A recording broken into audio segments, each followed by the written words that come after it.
Hello beautiful creative friends, it's Belinda, and today I am sharing my latest Hip Kit Club design team project using the October 2025 kits. I've been having a lot of fun experimenting with some mixed media lately, and in this video I am turning this die set into some DIY stencils that I used with my Lindy's Magicals and some texture paste to build these really soft textured backgrounds that will be used in two traveler's notebook spreads. So the format of this video is going to be a little bit different to what you usually see from me. I really wanted to focus on the technique itself. So you're going to see some real-time footage while I'm creating the acetate stencils and building the textured backgrounds. And then I'll switch to a more compact, sped up look at how I use those backgrounds on my traveler's notebook spreads. Now, I do want to apologise in advance if there is any background noise, as is typically the case. As soon as I have got myself set up to start filming, there is some lawn mowing activity going on outside. So hopefully that doesn't come through, but if it does, I apologise.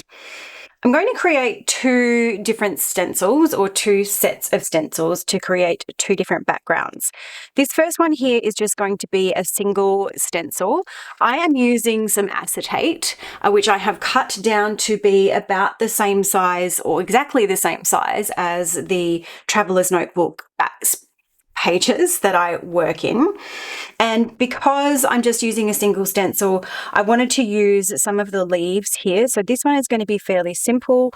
All I'm going to do is I'm just going to place the leaves randomly across the piece of acetate. And I know that this acetate is going to be really, really tricky for you to see on camera here. I'm just going to place these down without really thinking too much about them. I want them to sort of come, I don't want them all to be falling, so I want them to be coming in different directions. And I think that's going to be it for that. I am going to use just a little bit of a low tack tape to tape those down. And then I'm going to run it through my die cutting machine. Now, while I am taping these down, one thing that I do want to mention is that this is not, if you are using acetate, this is not a time to use the magic mat that's available, which I absolutely love. When you are cutting an acetate or a harder material, you do need to have it cutting against a harder surface. Otherwise, it's only going to end up scoring the acetate rather than cutting it all the way through.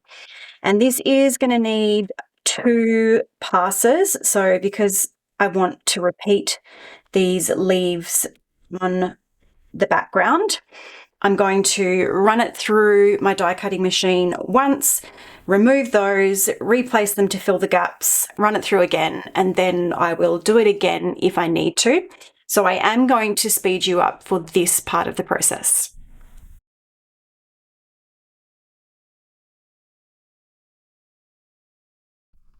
And while I have chosen to use acetate to make my stencils for this project, there are definitely other options available. You could use cardstock if you just wanted to make something that was single use. I definitely recommend a thicker cardstock and testing it out with your texture paste or your modeling medium beforehand.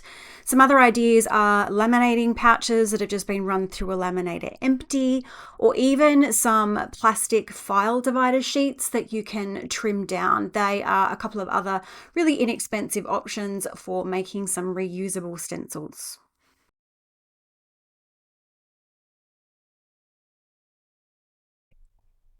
Okay, so now I have got my stencil. Not sure if you're going to be able to see that on camera.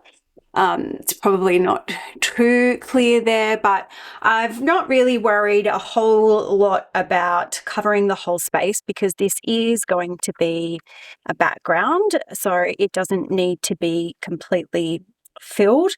And I've just tried to focus on making sure that I've got the different leaf shapes sort of balanced around the background there. So here is my already trimmed down Traveler's Notebook background. I make my own Traveler's Notebooks, so I don't actually use a standard size when I'm documenting.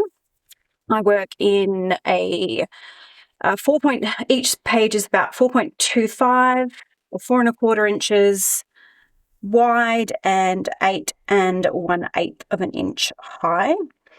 So I'm just going to tape my background down to my mat first. And I don't want to add too much tape onto those corners there because I don't want to cover up any of the spots that are going to be stenciled. We take that one and cut it in half. And then I'm going to do the same with my stencil, taping it down over the top. And then the medium that I'm going to be using to stencil with is the Lindy's Magical powders. Now this is from the October 2025 color kit. This one here is from the September 2025 color kit. And what I'm going to attempt to do is create an ombre effect of going from this orange to this more sort of pinky, dark pink orange here.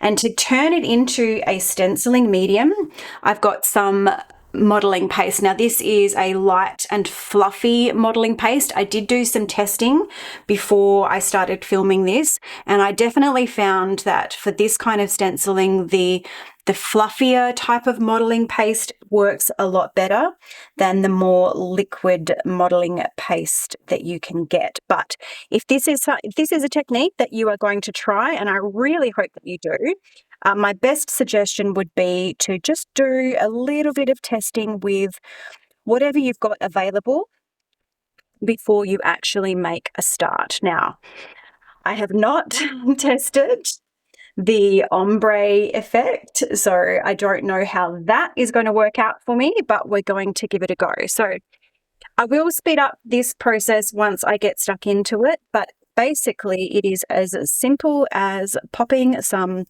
modeling paste onto a mat. This is just a little glass plate that I picked up really inexpensively somewhere, don't know where, and I use this when I'm mixing up my mixed media pieces.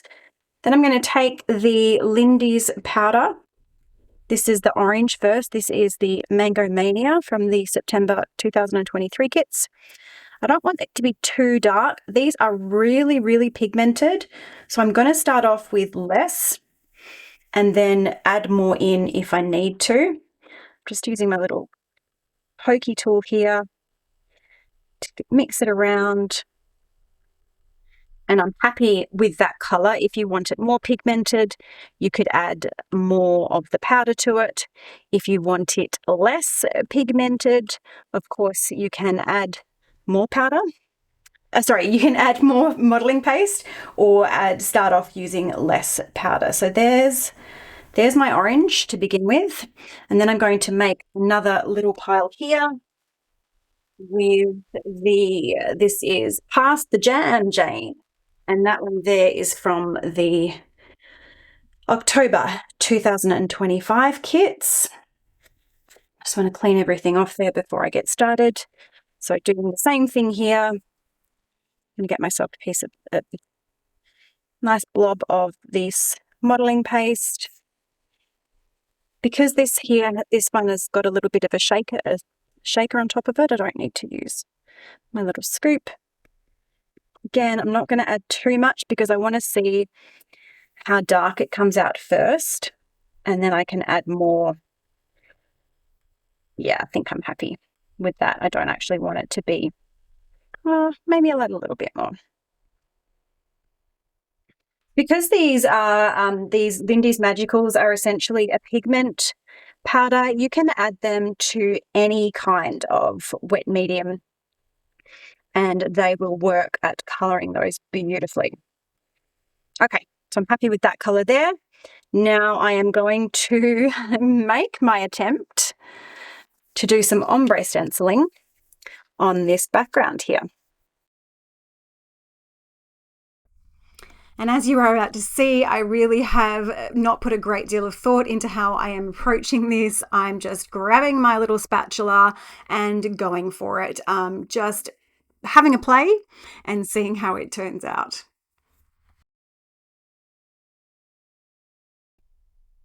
Okay, so that looks fairly ombre.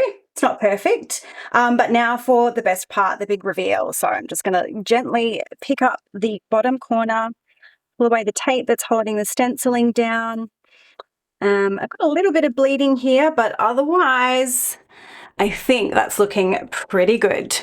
While I leave that one to dry, I'm going to move on to the next set of stenciling. Okay, so for this second background, I want to create a layered stencil. So I have cut 2 pieces of acetate this time. And because I want to layer some of the florals with some of the foliage pieces, I thought it would be best to create myself a little template first, just to make sure that I've got placement relatively okay here. Then what I'm going to do is I'm going to use this stencil, place it over the top of my acetate piece. Then I'm just going to trace around or sort of make a little bit of a mark around where on this piece I'm going to be cutting the foliage pieces, and then on this piece of acetate I'm going to be cutting the florals. So I'm just going to inline where each of those is going to go, and then I can go and cut each of my stencils. Now this is going to take me a little bit of time because I'm going to have multiple passes going through here, so I won't actually show you the full process of this, but I will come back in once I've finished off these stencils. I've got my 2 stencils now. This one here has the florals. This one here has the foliage pieces. Now, hopefully, I need to make sure that I've got these layered the right way. I think that's the right way. Hopefully they line up properly. One thing I didn't mention is if you are using acetate, if you are tracing a stencil onto it, make sure that you are using what is this one? A permanent marker, not a pigment marker, as I used the pigment marker and then it all rubbed off as I put it through my die cutting machine. But they are now all ready to go, so I can get stuck into doing my stenciling. I'm going to start with the florals, I think, and then I will actually speed you up while I do this part of the process. One thing I do want to say with the foliage pieces, because some of these pieces are sort of a little bit loose, I'm just going to make sure that I'm careful when I am putting the embossing paste through. I'm just going to watch to make sure that none of those little pieces actually come up off the page. Otherwise, I'm going to get just a lot of bleed going on there. But you'll see that in the sped up part with the process. So starting the same way, I've got my background paper, which I'm just going to place down here, adding a little bit of low tack tape to the corners, just to stick that down so it's not going to move anywhere. And the colors I'm going to use here, I want the florals, I don't want anything too dark, so I'm going to go for just a really small amount of the pigment in my embossing paste again. And I'm going to try to incorporate all 3 of these if I can. So these 2 are this Pass the Jam Jane and Own It Orchid from the October 2025 colour kit, and then also the Mango Mania from the September 2025 kit, because those are the colours that I am really liking for the photo that I'm going to be documenting. You can see I've still got a little bit of tape stuck down on this one, so I'm going to pull that up and placing that over so that it's roughly centered. And then once again, oh, my tape's coming apart. I'm just going to stick this down, and I think now we will hop on to fast forward to watch me do my stenciling. So I have gone really, really light with the Magicals powder for this one, because for the florals, I wanted a really, really soft, pretty pink.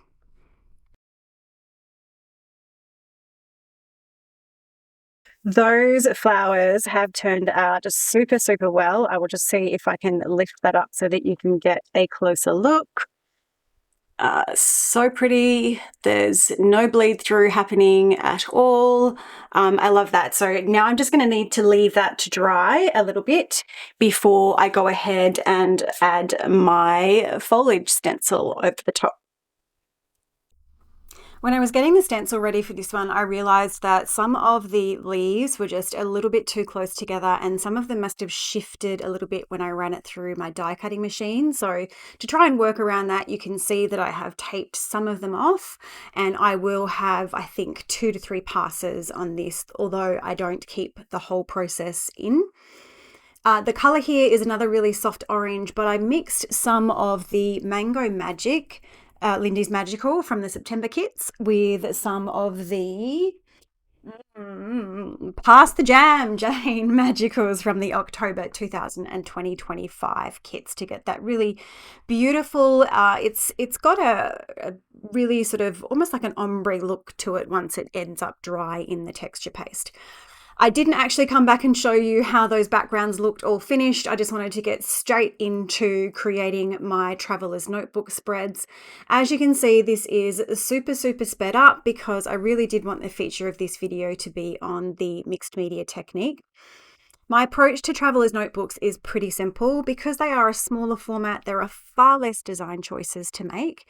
And for me, who is definitely leaning more into the really clean, I want to say simple, but intentional is probably a better word, design, these Traveler's Notebooks are just really a great way for me to document some of my more personal stories or smaller, simpler stories in a way that works with my personal aesthetic right now.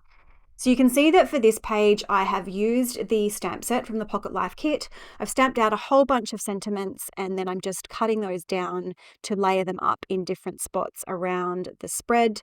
I've got my journaling on the right-hand side, the notebook, torn notebook featured there.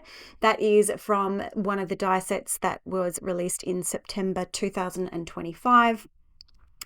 And I'm just keeping it really simple. The color palette is quite similar. There are a few pops of green in that floral piece. So that floral is fussy cut, and it is left over from the previous project that I shared with the Hip Kit Club earlier this month. Because there's some greens or tealy colors in there, I wanted to bring just a little bit more into the left-hand side. So that's the first spread done. Now, the second spread here, this tag is cut down from one of the 12 by 12 papers in the main kit. I really loved that paper that's got all of the tags on it. I'm definitely going to be cutting all of those out and making really good use of them. I just happened to have a story to document about a pumpkin. And so, of course, this kit was perfect for that. I had a whole pumpkin and I cut it down, cooked it, and turned it into an oatmeal bake. And so that's what this story is about. And you'll see that, again, it's pretty simple. I'm just making a little envelope, a little tuck spot there for that tag, picking out some coordinating patterned papers from the main kit, and then bringing it all together. So the bulk of the spread is going to be on the right-hand side where I've got my photos and my journaling. And then I'm going to keep it really simple over on the left-hand side of the spread, just so that you can still see that really beautiful ombre stenciled background there. I really hope that you have enjoyed this video today and that you have found some inspiration here. If you have, I would absolutely be thrilled for you to like the video, leave a comment, or subscribe to my channel if you're not already. It really does mean a lot to me and helps me to grow my channel.